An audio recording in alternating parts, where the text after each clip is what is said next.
Soy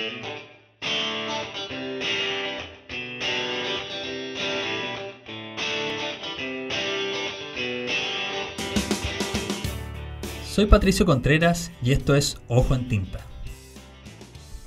La obra de la escritora Claudia Pablaza transita entre los mundos virtuales, la autoficción y el silencio de la soledad.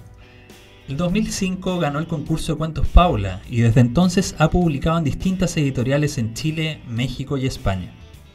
Ahora, en 2017, publica con Ediciones B Diario de quedar embarazada, un texto que despliega una prosa obsesiva y delirante. En la contratapa del libro, la peruana Gabriela Wiener dice: en este libro, Claudia Pablaza agujerea simbólicamente el condón del macho y lleva como nunca antes el "sobre mi cuerpo decido yo" de la consigna al credo. La maternidad nunca fue tan feminista. Conversamos con Claudia sobre la escritura de su novela, sus paisajes y temas. También le preguntamos sobre su editorial, Los Libros de la Mujer Rota. La modalidad fue la misma que usamos en nuestra entrevista con Daniel Hidalgo, un intercambio de mensajes de voz por WhatsApp. Este fue el resultado.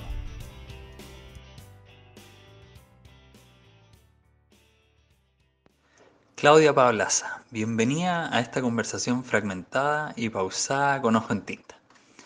Quiero comenzar preguntándote por la experiencia de publicar Diario de quedar embarazada. Si uno revisa tu trabajo anterior, habías publicado con LOM, con Cuarto Propio, con La Calabaza al Diablo, pero ahora este texto sale por Ediciones B.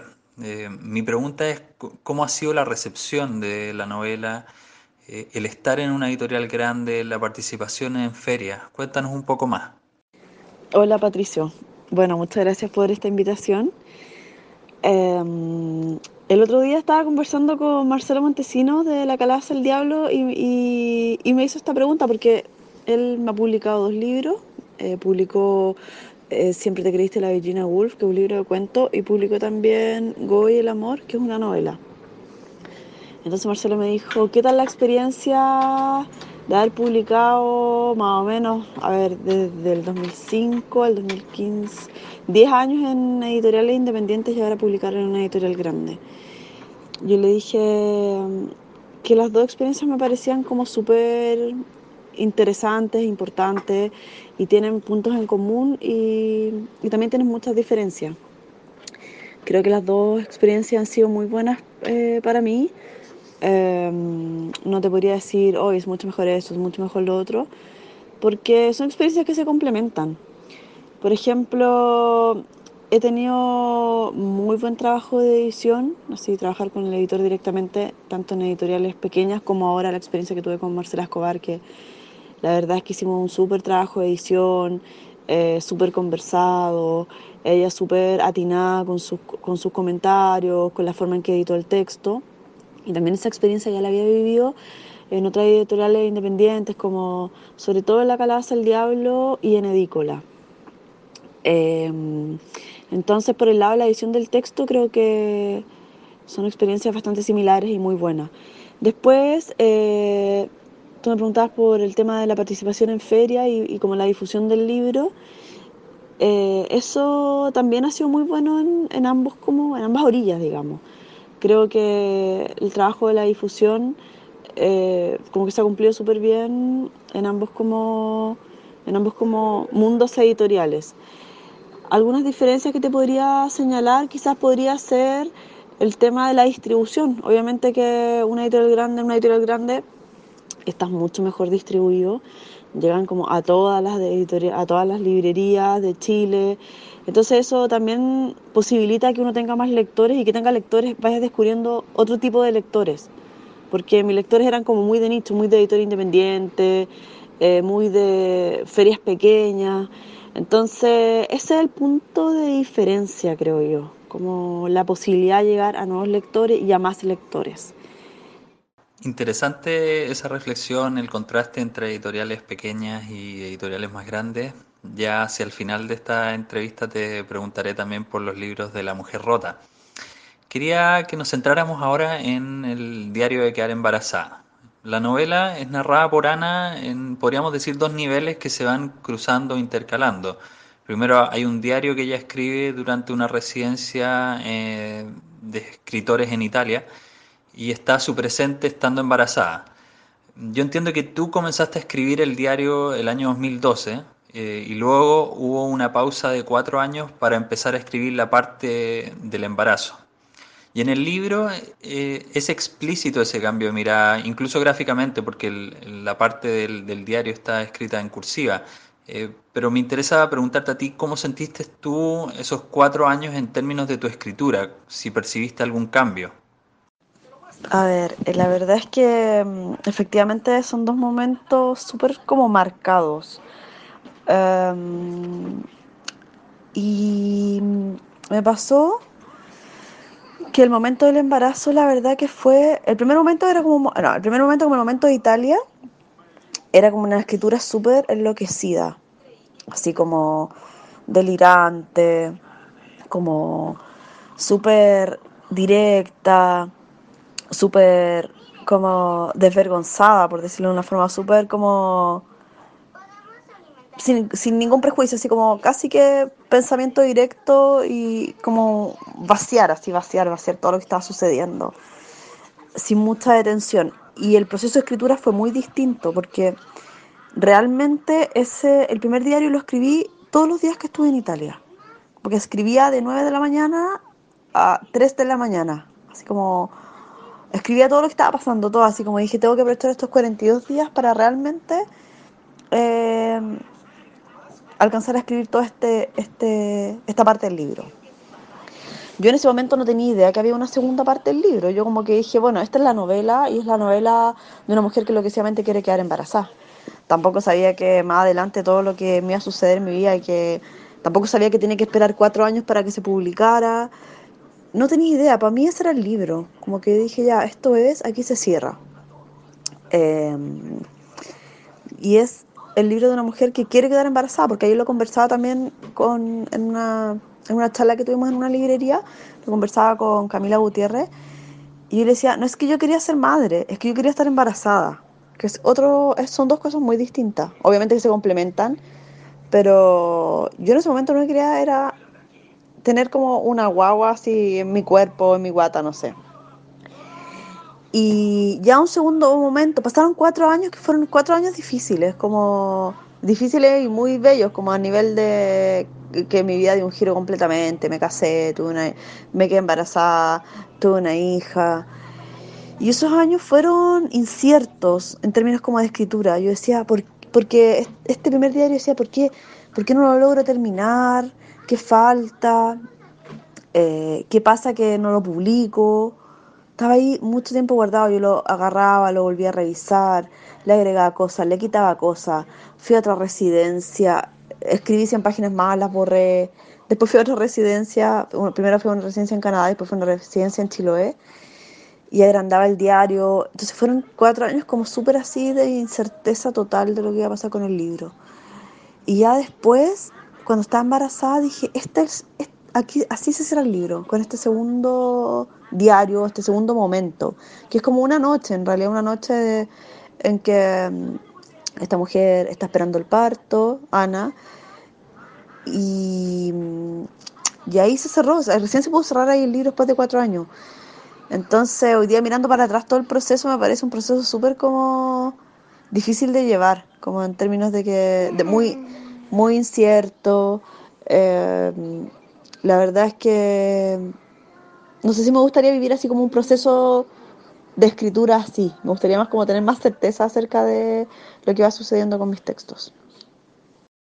En relación a la escritura misma, que se me había olvidado responderte esa parte, creo que efectivamente sufrió un cambio en esos 4 años, como quizás el ritmo de la escritura, porque como el segundo momento del libro lo escribí estando embarazada, yo creo que ahí estaba como en otra sintonía y eso obviamente que afectó la escritura. Eh, Había otra quietud, estaba preocupada de otras cosas, eh, tenía algún parecido a lo que le pasaba a la protagonista, que es una alergia a todo el cuerpo. Entonces, obviamente que eso afectó como la prosa. Ya te haré una pregunta en relación al tema de las residencias de escritura. Quería ahora retrotraerme un poco al 2015. Hay una entrevista que se publicó en el sitio web de Fundación La Fuente, donde tú haces una reflexión sobre el espacio que hasta ese momento habitaban tus personajes. Acá te cito textual. Tú decías, paisajes virtuales, por lo general, muchos sujetos en las redes o sujetos en un continuo viaje entre países y las redes. El paisaje fragmentado de esas realidades, el vacío y las conexiones. Tampoco presentes la naturaleza o habitaciones o casas, casi siempre son sujetos metidos en las conexiones. En el diario de Quedar Embarazada, de todas formas, Ana, la protagonista, sigue manteniendo esa conexión virtual o a distancia con amigas, con conocidos, googlea mucho lo que le está pasando, pero también hay una concepción del espacio distinta, precisamente porque ella está en una residencia, está en cierto modo recluida, hay una concepción del silencio distinto, de las piezas, quién puede ingresar y quién no.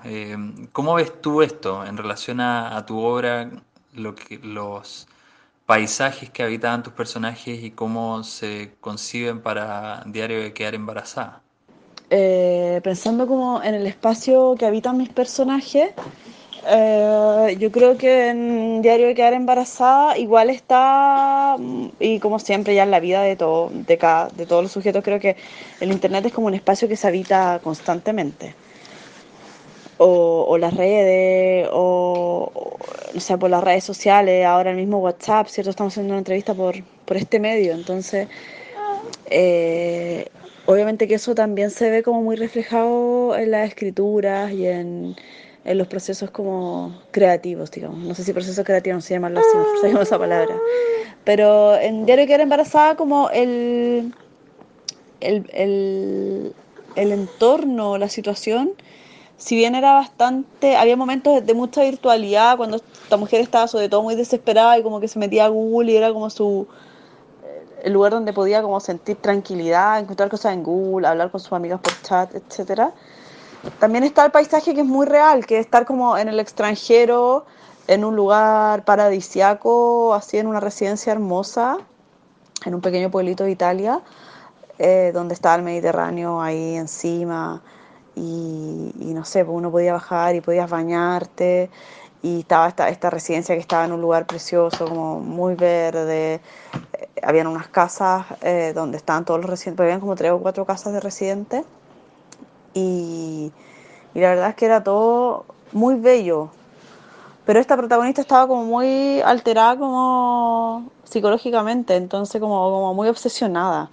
Entonces finalmente igual terminaba habitando el espacio, como ese espacio de desolación y de soledad, a pesar de que estuviera como tan rodeada de gente y sobre todo también por el idioma. Como a ella no habla italiano y el inglés lo hablaba en un, no sé, 60%, terminaba siempre habitando como este lugar como de desolación. Y, y en realidad creo que se mantiene eso como en todos mis libros. Se mantiene el habitar ese tipo de espacios que va como desde la virtualidad a, a estos espacios como complejos, digamos, un poco más mentales. Hay un buen tema ahí en el aislamiento producido por el dominio parcial de un idioma o la incapacidad de poder comunicarse. Quería retomar lo que has mencionado de las residencias de escritura, porque la novela transcurre, parte de la novela transcurre en una de estas residencias y tú precisamente has participado en algunas residencias en Italia, en Canadá, acá en Chile, en Chiloé.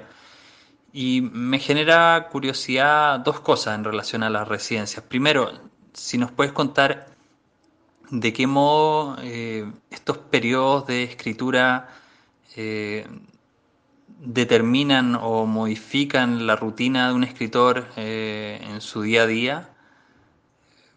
Te escuché por ahí quizá en alguna de estas respuestas que la escritura quizás se vuelve un poco más frenética, está acotado al margen de tiempo que dura la residencia. Y también a partir de la lectura de la novela hay una pregunta también por el tipo de personajes con los que la protagonista se encuentra en esta residencia. Quizás ahí nos podrías contar un poco cómo ha sido tu experiencia. Bueno, en relación a las residencias posibilitan bastante el espacio de la escritura. O sea, son un espacio en que uno se va como a enclaustrar a escribir. Y eso, esa posibilidad uno no la tiene mucho. Hay distintos tipos de residencia. Hay una página que se llama Res Artis, donde uno puede buscar todo tipo de residencias en todas partes del mundo. Residencias pagadas, residencias que a uno le dan beca, residencias en que, no sé, solamente te dan el espacio para escribir, residencias que a veces te pagan el pasaje, te pagan un sueldo. Hay de todo tipo. Otras que también uno las tiene que pagar. Como que uno postula, igual evalúan tu trabajo, pero después igual uno tendría que pagar la estadía. Yo he estado en estas tres residencias que tú mencionaste y las tres me posibilitaron mucho el poder escribir, porque uno, no sé, pues cuando está en su casa, siempre como que tiene muchas otras distracciones. Entonces, hay muchos escritores que utilizan estos espacios y que postulan una vez al año para poder terminar un libro o para poder concretar un proyecto de escritura. Y creo que son muy, muy buenas. Y casi todas están en lugares alejados como de centros muy urbanos. Casi todas están como en montaña, en el campo, en una playa muy chiquitita. Eh, y esa es la idea también, porque uno no tenga muchas distracciones. Yo a las tres que he ido, las tres han estado en lugares muy así alejados. La de Mam de Chiloé está en un cerro, ¿cierto? Donde está el Museo de Arte Moderno. Y para llegar como al pueblo, a la ciudad, hay que caminar, no sé, pues como 4 kilómetros, nos llegan colectivos cada tanto, entonces como que uno también, uno renuncia como a hacer otras cosas y uno dedica el tiempo a la escritura. La que está en Banff, Banff es un pueblo muy pequeño en Canadá y también hay muy pocas distracciones. Eh, si bien es medianamente turístico el pueblo, pero es un pueblo muy chico y la residencia no está en el pueblo mismo, sino que está también caminando muchos kilómetros y no llega a la locomoción colectiva. Y la de Italia también está como en un pueblito de 2.000, 3.000 habitantes. Entonces son espacios que realmente posibilitan el poder escribir y sacarse todas las otras preocupaciones como de la cabeza, digamos. Y en relación a los personajes con los que me fui encontrando, personajes como súper curiosos, y todos andaban como en la misma, como querer enclaustrarse y dedicar como este tiempo a realizar sus trabajos, ya sean, porque había muchos investigadores de universidades gringas que iban a escribir, no sé, pues, un paper. Habían otros que iban a escribir guiones de películas, eh, otros partituras musicales, también había como tres o cuatro músicos. Y todos están muy en esa, como que la verdad es que no es como no son espacios en que uno va como demasiado sociabilizar, sino que uno se encuentra a la hora del almuerzo, después de la comida, y sería, porque los otros casi todos están encerrados así como en su escritorio, aprovechando a full el tiempo que tienen para poder sacar adelante su proyecto. Quería mencionar un artículo que publicaste en El Desconcierto, donde cuentas cómo escribiste la novela. Vamos a dejar el enlace para que nuestros auditores lo puedan revisar también. Y te quiero citar nuevamente. Tú dices, los temas de las novelas, a diferencia de los temas de los cuentos, no suelen ser circunstanciales, son más bien los grandes temas que nos persiguen. Y ahí te quería preguntar en este momento, ¿cuáles son los temas que a ti te están persiguiendo? Bueno, como fui madre hace 1 año, 4 meses, uno de los temas que más me importa en este momento es como la crianza. De hacer una buena crianza, aunque no sé cómo se hace eso, sino que lo que estoy haciendo es como viviendo a full el proceso, estando súper presente, cuidando a mi hija, um, y aprendiendo lo que es esto, en realidad aprendiendo que es ser madre. Me leí hace muy poco un libro muy bello que es muy recomendable en este sentido, que se llama Cómo educar en el feminismo, que es de Chimamanda Ngozi. No sé cómo se pronuncia el apellido, pero creo que se escribe con GZ, una cosa así muy rara, pero su nombre es Chimamanda. Y es uno de los temas que me preocupa, y también mi familia, mi pareja, construir una buena relación, um, disfrutar de mi familia, de mis padres también. Y creo que esos son los temas que me preocupan en este momento. Hablemos un poco sobre tu editorial, Los Libros de la Mujer Rota. En los últimos par de años yo creo que han publicado textos que han tenido mucha repercusión. Les pasó el año pasado con Quiltras de Arelis Uribe. Este año con Tanto duele Chile, Richard Sandoval, hay muchos otros textos que ustedes han sacado. También nosotros acá en Ojo en Tinta le hemos puesto ojo a lo que han estado haciendo. Entrevistamos a Arelis en nuestro programa de televisión que esperamos que salga algún día. Viene la entrevista a Megan Boyle. Te quería preguntar por el momento en que ustedes lanzan esta editorial, porque me gustaría saber qué reflexión haces tú sobre la oportunidad de haber quizás empezado a producir estos libros en un contexto político, social o cultural que quizás contribuyó de mejor forma a la visibilidad de los libros que ustedes han trabajado. Sí, efectivamente te encuentro mucha razón con la lectura que haces porque nosotros cuando lanzamos la editorial teníamos como una intuición de este panorama, así como feminismo, eh, jóvenes como mucho más empoderados, reconstruyendo como algunos tipos de discursos, como autores mucho más ideologizados, con posturas súper críticas frente a, no sé, a muchas cosas que venían ya desgastándose tanto a nivel literario como político. Y nosotros teníamos como una pequeña intuición y de ahí nos lanzamos y como que esto empezó como a tomar fuerza y empezó también a definir nuestra línea editorial. Es algo que se ha ido complementando, digo, como la propuesta como de la editorial con un momento político muy determinado. Ahora, por ejemplo, vamos a sacar un libro de Javiera Tapia y Daniel Hernández, que Javiera Tapia también es una mujer como muy empoderada, pero desde el lugar de la música. Entonces ha sido un contexto súper propicio y nosotros creo que también hemos contribuido bastante a que se generen cierto tipo de reflexiones que antes no se estaban generando. Para quienes estén interesados, el libro que Claudia menciona se llama Es difícil hacer cosas fáciles, los 10 años que cambiaron la música en Chile, de Javiera Tapia y Daniel Hernández. Si van al Facebook de los libros de La Mujer Rota, pueden ver la portada ahí. Entiendo que es una novedad de diciembre. Ya estamos llegando al término, al cierre de esta conversación, Claudia, y a nuestros entrevistados siempre les pedimos que nos orienten, que afinen nuestras brújulas y nos den recomendaciones. ¿Qué cosas estás leyendo tú en este momento que te llamen la atención? Textos más novedosos, textos clásicos. ¿Qué es lo que tienes en este momento en tu velador o en tu escritorio y que te gustaría compartir con las personas que están escuchando esta entrevista? En este momento estoy leyendo solo literatura chilena. Hace un rato que vengo leyendo literatura chilena porque creo que están saliendo muchos libros interesantes y de todo tipo. Entonces, pero ya este otro mes pienso dar un vuelco y empezar a leer otras cosas. Estoy leyendo el libro Cuaderno Esclavo de Rodrigo Lavarría. Rodrigo es un escritor y traductor chileno que nació en 1979.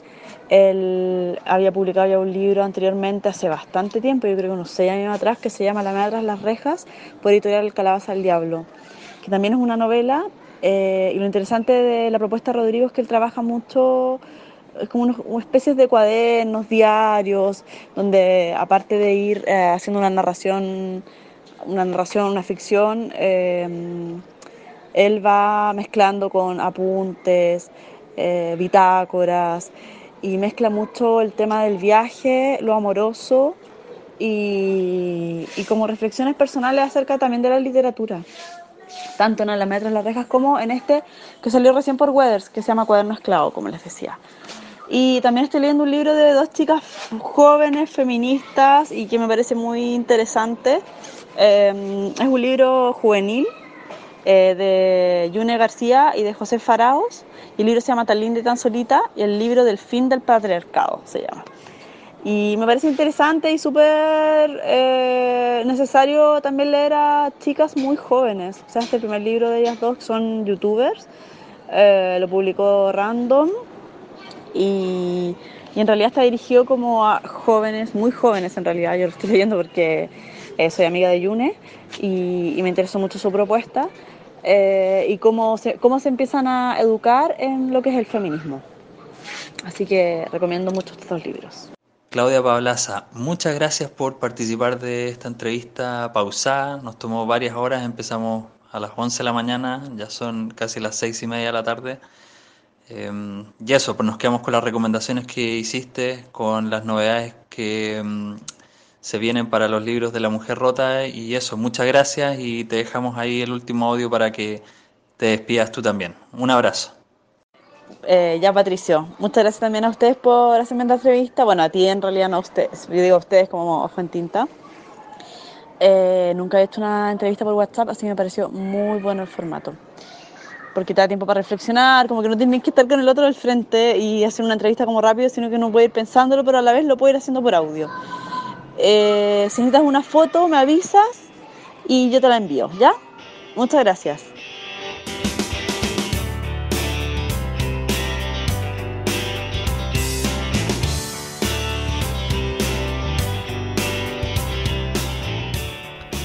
Esta conversación con Claudia Pablaza se realizó a través de mensajes de voz de WhatsApp.